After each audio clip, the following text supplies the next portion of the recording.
Here are today's top news stories and why they matter. South Sudan's main opposition party said its leader Riek Machar has been arrested. Opposition spokesperson Paul Maideng said in a video address to the media on Wednesday night that Machar was in confinement by the government and his life was at risk. Why does this matter? The UN warned on Monday that the country was teetering on the edge of a renewed civil war after fighting in the north between an armed group allied to Machar and government forces. Tensions have been increasing between South Sudan's President Salva Kiir and Machar's parties and escalated in February when the White Army, an armed group loyal to Machar, overran an army base in Upper Nile State and attacked a UN helicopter.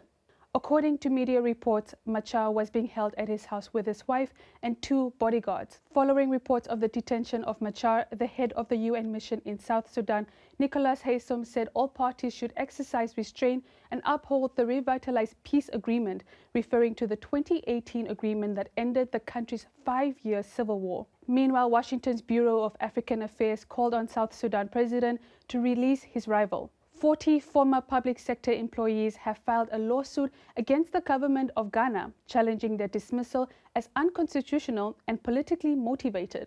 Our correspondent in Ghana, Maxwell Sook, tells us the latest developments. Thanks, Okere. After 2 months of being sacked, these 40 public sector workers are just a few brave ones who want to fight this action by the government. Those sacked were allegedly recruited after the New Patriotic Party (NPP) suffered a landslide defeat in 2024 elections. The government claimed at the time that their employment did not follow due process. However, through their lawyers, they argue that their terminations are politically motivated and violated the Constitution.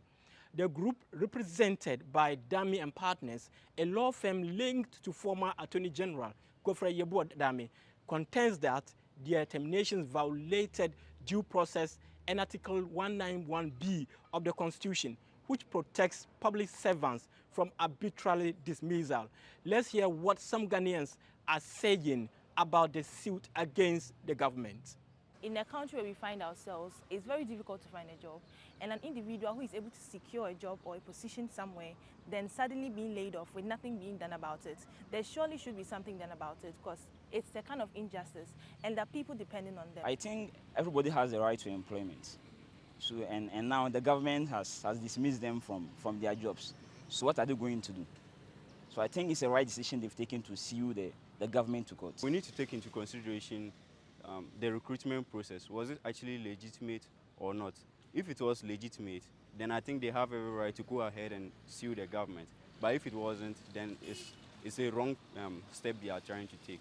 Thank you, Maxwell Sook. And finally, Kenya is the latest country to recognize the southeastern European country of Kosovo as an independent country and has pledged to open diplomatic ties. Why does this recognition matter? Kosovo declared independence from Serbia in 2008, but is not a United Nations member due to opposition from Serbia and its allies, including Russia and China. Over 110 countries, including the United States and most European nations, have recognized Kosovo's independence, with Kenya being the latest to do so after nearly 5 years of stalled efforts to gain further international recognition. Kenya's Foreign and Diaspora Affairs Ministry said the country followed an advisory opinion by the International Court of Justice on the independence of Kosovo. The ministry added that Kenya also did this in the interest of international peace and security and territorial integrity.